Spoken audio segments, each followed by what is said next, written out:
Hey guys! It's been a while since our last talk. How are you today? I'm great. How about you, Sel? I'm great too. I hope everyone who listens to this podcast are also in a great condition too.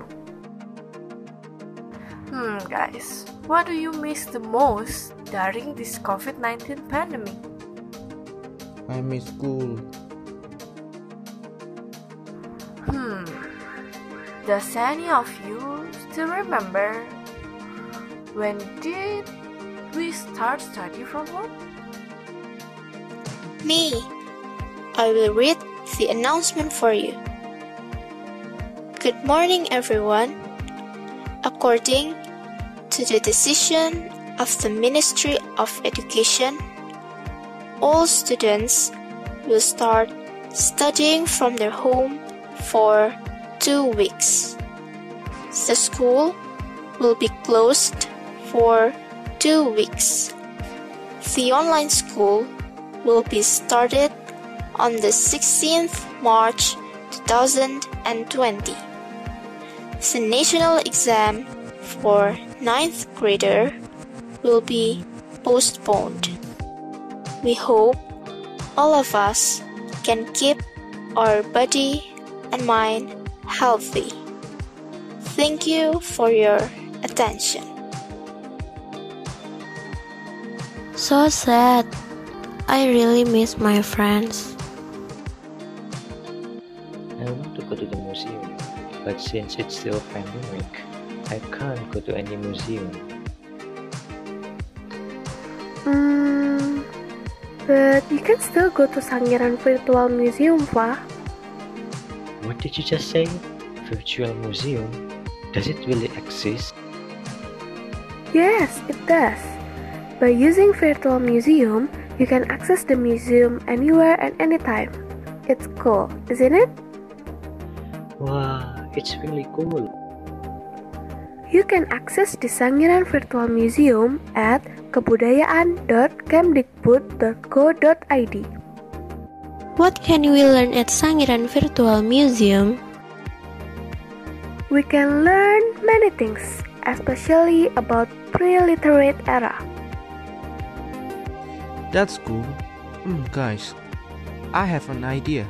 How if we access the Sangiran Virtual Museum and study about pre-literate era together? 100 agree.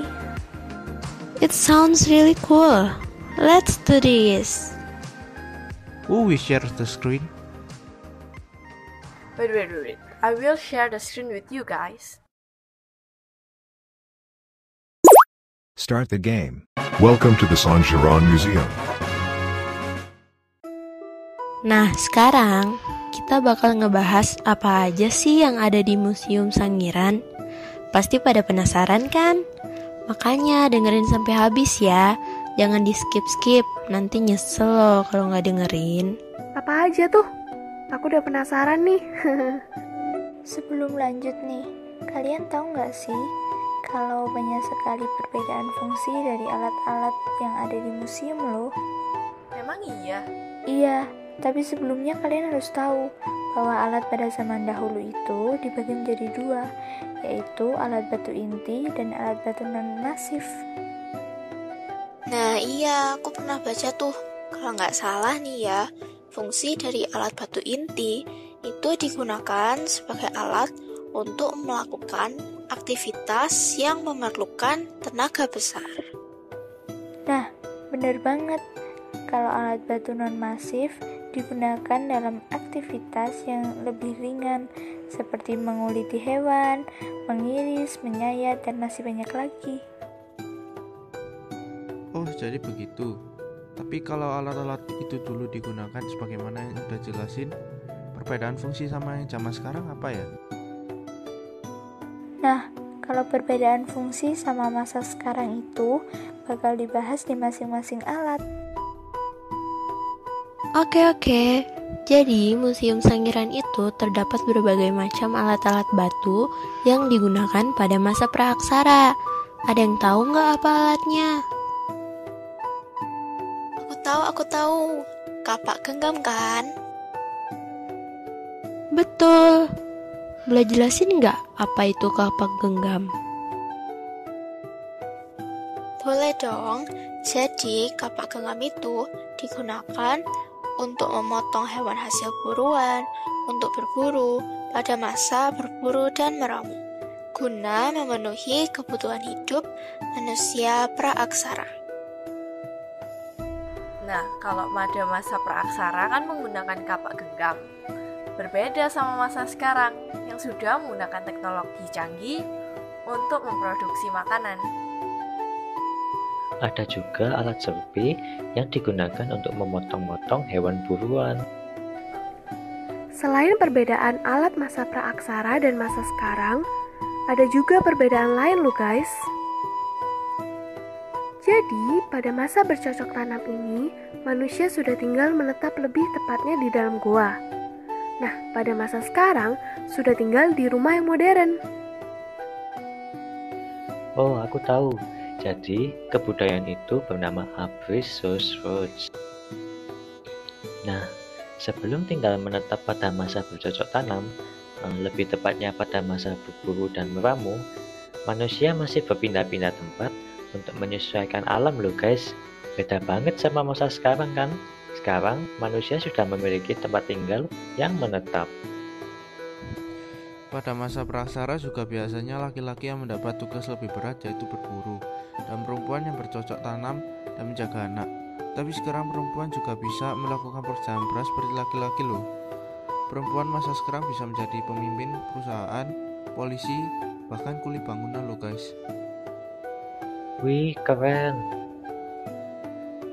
Setuju banget. Dulu dikira hanya laki-laki kan yang bisa ngelakuin pekerjaan berat. Tapi lihat buktinya sekarang. Banyak kan perempuan yang juga bisa ngelakuin pekerjaan berat? Wah, kehidupan sekarang udah modern banget ya. Tapi sayangnya sekarang lagi pandemik, jadi kurang seru deh. Iya, makanya kita harus tetap menaati perintah-perintah dari pemerintah terkait protokol kesehatan agar virusnya cepat pergi. Bener banget tuh, Cel. Nah, sekarang biar kita makin inget, gimana kalau kita sebutin satu-satu perintahnya? Boleh tuh, biar lebih seru pakai bahasa Mandarin yuk. Berani kan? Berani dong. Mulai dari siapa dulu nih? Aku dulu deh yang jawab. Bie lang ji tai ko chao. 洗手用微笑。如果没有洗手的洗被手骨，别离开我这。用消毒湿手液擦洗。 Bien juga. Wih, keren-keren juga nih teman gue. Oke guys, segitu dulu podcast kita kali ini. Thank you semua yang udah dengerin. Tetap dengerin podcast kita selanjutnya ya. Jangan lupa like dan komen juga. Thank you Thank guys. you guys. Stay charming. Bling bling.